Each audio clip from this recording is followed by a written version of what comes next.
Thank you for calling this hearing, Mr. Chairman, and thank the witnesses for coming here. It's been probably 5 decades that I've respected and admired you and your accomplishments. The words that come out of your mouth are like gospel to me, and I just can't thank you enough for your attendance here. I was in high school when Kennedy gave his famous speech about why go to the moon, and that became my first priority in life, was to have my fingerprints on that rocket that took our men to the moon and returned them safely. And General, I appreciate you pointing out the third stage reference a little while ago, and that was my stage, and forever be proud of that. A little bit of a lump. You know, poll after poll, study after study, survey after survey shows the general public thinks we spend 20 to 25% of our budget on space, and we all know it's more like 1/2 of 1%. And they don't understand the benefits. They don't understand the importance of our national security, the ultimate military high ground, the economic, the STEM, as you so well pointed out, the benefits of it. And so, you know, we're trying to change that, and we're trying to, you know, make sure or ensure that NASA considers everything that they do as a stepping stone to go on to Mars. You know, we think that's got to be the priority. When everything is a priority, nothing is a priority, and that's where we are now. So, you know, kind of playing whack-a-mole. I usually carry around a chart that has like over 24 missions to nowhere, started by one Congress or one administration, canceled by another. And you mentioned, General, a little while ago, we'd probably be on Mars now if we stayed the course last time. That's really a big problem that we have. The selling our colleagues on the importance of space is not an easy job either. The people in this committee all respect space and are enthusiastic about space. And you ask anybody on my staff, what do you do in Congress? Well, the first thing we do is we sell space every day in every way. You know, it's important. And you all remember when the space station survived by just one vote in Congress. You know, so we keep a running list, a House Action Team, a hit list. You know, who's with us, who's against us, who says they're with us, who's not, and we try and keep this in perspective. But you know, we've seen a NASA budget take hits for a big city cops police plan. We've seen another department take money out of NASA to do a responsibility they're already tasked with and they're already funded for. You know, the NASA budget's kind of been like a big piñata. Occasionally, and we want to see that doesn't continue. But we have to sometimes consider that maybe NASA is not our biggest assistant in this. And I want to share with you one time. You know the beautiful educational and impressive press kits that we did for each shuttle launch. That anybody came to one of those, there's the decal and the stories and the stickers and the pins and I mean, very impressive. You see, if you went to launches, you see people clutching these valuable things. And so when they did the last shuttle launch, I contacted my local NASA PR people and said, look, I'd like to get 434 press kits, and I'd like to make it a priority next year to deliver one to every member of Congress and talk about how this would be a treasure for their grandchildren, and you know there won't be any more of it, and give me the opportunity to discuss one-on-one and have something in hand, because members' times are valuable.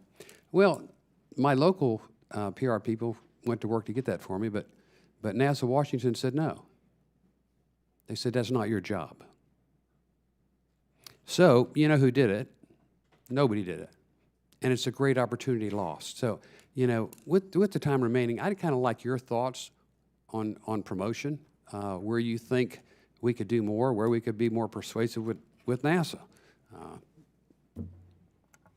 Well, you're my congressman now, since I live in Satellite Beach. Well, you and Buzz both. Yeah. Well, thank you. Don't hesitate to call on me, General. Right, but you know, what I've observed over the years, and Jack, I'd like your opinion too, one of the weaknesses of NASA has been its public relations. Yes. That goes all the way back, starting with Gemini. And I remember George Lowe was so aware of this when he was a deputy administrator. And but it's been there, and it's something that that you brought out very well. Thank you. Thank you. When I was chairing the NASA Advisory Council, this was something that came up, and the budgets that were being allocated for, and I'm not sure where that allocation came from, whether it was within NASA or the OMB or the Congress, but for this kind of outreach that you've described, were going down, and they probably are even lower now than they were then. And we raised that issue, and it was one that apparently was unresolvable. And my memory is not clear exactly, if I ever was clear, on why it was unresolvable. When Tom and I were active, NASA did have a reasonably good outreach program. If you weren't assigned to a crew, for example, there was your week in the barrel, and about every 8 months, we would be given to NASA headquarters and to fill requests from Congress and elsewhere for appearances. And so for a week, about 5 or 8 times a day, we would fulfill these requests all over the country.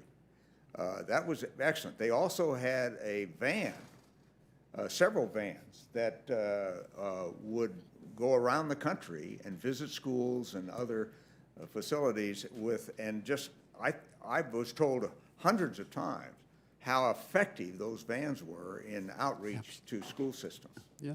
So it's not that NASA hasn't had a history of knowing how to do that. It's just that right now, my understanding, the budgets don't exist, and I know the vans don't exist anymore, and I'm not sure and I don't think that the week in the barrel exists anymore, because my understanding is if you want an astronaut appearance, the sponsor has to pay all the transportation, everything, all the costs.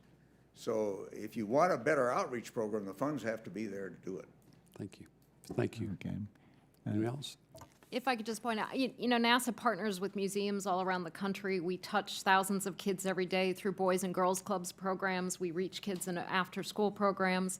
Our social media sites are some of the most popular in this country.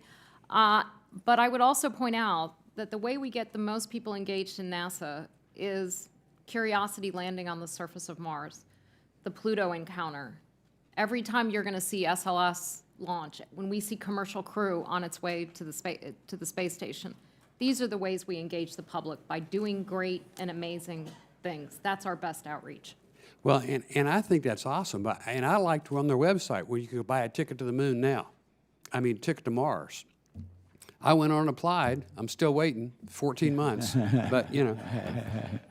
The gentleman's time has expired. Thank you, Thank you, Mr. Mr. Chairman. Posey.